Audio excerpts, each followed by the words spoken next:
Hey folks, hope you're well out there. My name's Sandy. This is Sawing with Sandy. That's exactly what we're going to do here today.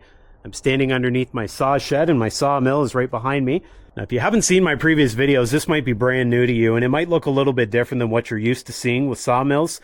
You've probably seen other hydraulic sawmills, so you see all kinds of hydraulic hoses. You may also see Kubota diesel engines on other models, but you probably don't see sawmills with two lasers. I specifically wanted that. I've got a laser line that's broadcast here, and then I've got one over there, and that just gives me a good reference point for where the blade's going to cut. Also gives me a good idea that I'm not going to hit the log clamps or the log stops. And on that point about log stops, those may be in a different position than what you're used to seeing. A lot of sawmills actually have the log stops on the other side of the sawmill. Instead of on this side, they have them over there. Now, one of the reasons I like them over here is because then you're only cutting through bark once. Now, I know what you're saying. You've got a debarker. Yeah, I do. So technically, I never have to cut through bark. But that doesn't mean everyone will have a debarker. And with the log stops on this side, when you cut through the bark on the first cut, when you rotate the log, you can actually rotate the log once so that it's now cutting through clean lumber. Now, obviously, this is the log turner. That's a 120 roller chain on there, and then we have these pieces welded on. Helps to turn the material once it's up there. Now, this is bi-directional. You'll see me rotate that chain both ways. That raises up and lowers with the same hydraulic controls at the front. The one last thing here with the log clamp you may not have seen before, you'll notice you have this sharp piece. So when you raise this up, this sharp piece typically digs into the log, holds it in place. But let's say I get a finished cant up there. Maybe I've got one more cut to make or even cutting the lumber. I don't necessarily want that sharp piece going into the cant. I might split. And so I have this welded up top, and this welded piece, basically when you drop it all the way down, still sticks up just a little bit above the top of the log bunk. And so I can then slide it all the way, and it more or less puts pressure on the cant without that sharp edge splitting things. Let's open this up while we're here, and I'll just show you what we're dealing with. So this is a 2-inch blade. You probably aren't used to seeing that on sawmills. One of the things I like about the 2-inch blade, you can certainly power through the cut, and even when that thing starts to dull, it will be less likely to dive or raise up. So it's a little bit more rigid, and certainly you have to have the horsepower to run it, but that's one of the things I like about it. Now, it's running on a 26-inch band wheel. There's no belts on this thing, and so when you see it running, that'll look like a pencil line. There's no wavering at all. It certainly cuts very flat, one of the things I like about it. Now, there's lots more I could talk about with this sawmill. I'd encourage you to check out one of my previous videos where I go through all the little bits and pieces separately. Everything from the diesel drip and the felt pads to the carbide teeth there on the debarker. Check out one of my previous videos at the end of this one to see that in detail. All right, well, let's get things fired up here. We'll tension things up. I leave these earmuffs here so I don't forget to do that before I start. And this is the hydraulic tensioner here. And so I'm going to basically watch this gauge, and I'm going to bring it up to 800 psi. Right about there. Okay, there we are. This locks it in place so there's no bleed off of the hydraulic fluid as we're cutting. And then I come over here, and this is where I actually fire things up.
Well, we got one little log left. I took that pile down in an awful hurry. When you're only taking 4 sides off with a machine like this, things happen real quick.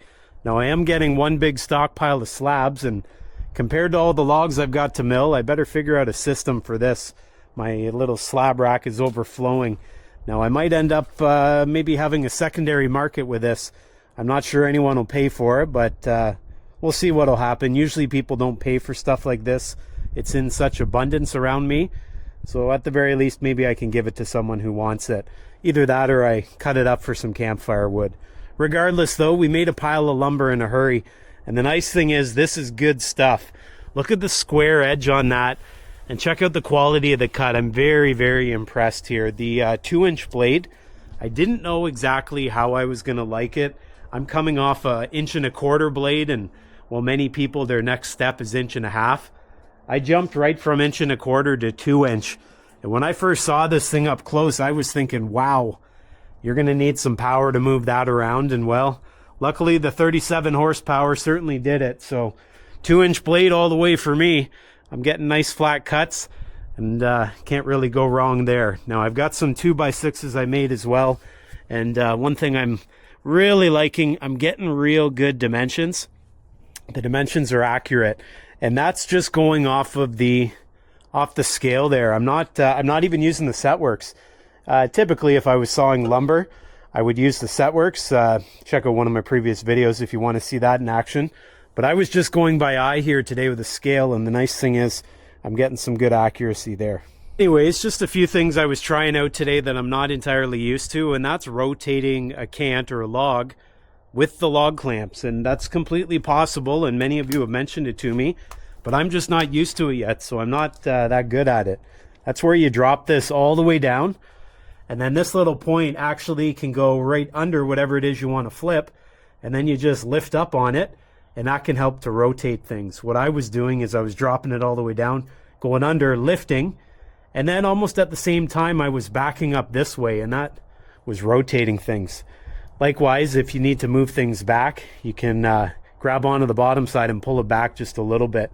That's in contrast to using the log turner, of course, but I just thought I'd learn some new things. Now, in terms of the sawmill as a whole, I have an awful lot to learn. I'm still going real slow. I'm still watching where I'm cutting. I want to make sure that I don't hit these things with that sawmill. That would not only ruin the blade, if you can imagine, that would be a lot of force. So nice and slow for now, but things are becoming second nature. I know where the controls are without touching them. I'm not making errors that way too often, and so I want to keep that ball rolling as best I can. I think that's going to do it for me here today. I got to go pile that lumber up, and then I'm probably headed back to the woods. This debris is not going to clean itself up, and I want to save as many logs as I can. Hopefully you come back and join me for that. As always, if you did like this video, don't forget to give it the old like-a-roo. Check out the videos at the end of this one in the playlist, and hopefully I see you next time. See you then. Hey folks, thanks for watching the video. Now, just as we wrap things up here for another day of sawing, I want to tell you about something I've not told you about before, and what that is a new addition to the saw shed. And no, it's not an extension. No, it's not a new piece of expensive, heavy equipment. What it is, it's a brand new sign. Now, this thing right here, it's got all kinds of room for a sign. This saw shed, that is. But I've decided the perfect place for a sign is right there. Check that out. Now, I recently got this and I just got it put up, but I haven't fired it up. I haven't got it illuminated yet. And that's why I'm bringing all of you along. I want you to see firsthand what it looks like, just like I do. Now, this is made by a company called Hyperlite.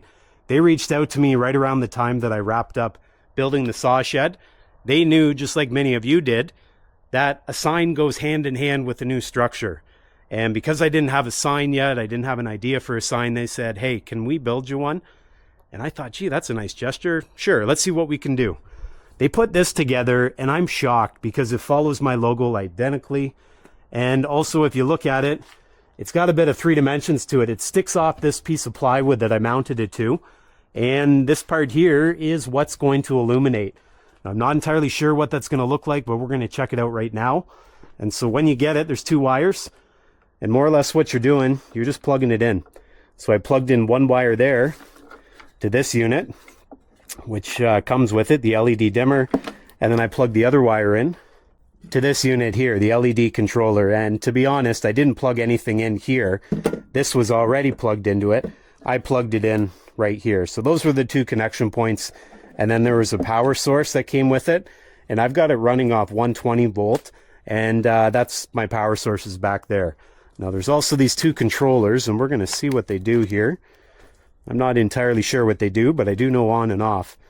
So there's on, there's off for the one, and then on and off at the top for the other. And this one's got all kinds of colors. So let's start off with this one here. We'll turn this on. Is that right? Wow, check that out.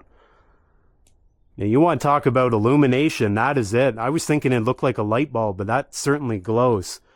So off, on, and then we got speed, up and down, light. What do we got here? Light. Oh, look at that. We can dim it. That's pretty slick. And we'll go light up. That work? Oh, yeah. Okay, there we go. Full light. And then we have these other modes. And to be honest, I'm not 100% on how these modes work. Of course, we'll try them out as time goes on. And then we've got 10% here. Okay, so that must be percentage of brightness all the way up. And I'll fast track right to 100%. It's pretty slick. Down at the bottom, 5, 10, 30, 60. Whoop. I'm assuming that's a timer I can put on there, but I'm not entirely certain. Anyways, let's leave that on. I'm pretty excited to see what the next one does. Because if that one is that bright, I'd imagine the rest of it is going to be the same. That work? How's this go on? Oh, I should probably press the... Wow, look at that. I was pressing the off button. Okay, so that's one color. Let's try the rest. Let's see here. Okay, so... Wow, doesn't that look sharp right there? Okay, I think I found it. That right there. That's calling to me. What do you think of that? Check that out. Wow, that looks so good, eh? Run our finger around here. Oh yeah, that looks good too. Right there. I'm shocked. I was thinking it looked just sort of like a light bulb type thing. I knew it'd be illuminated, but I didn't think it'd be illuminated like this. Let's see what we got for buttons. Well, that's pretty nice. Look at that. Now we're getting fancy. Okay, what's these ones down at the bottom? I don't even know yet. I got lots to learn here, but if I look excited, that's because I am. That's certainly something special, and I want to thank Hyperlite for that. I genuinely appreciate it.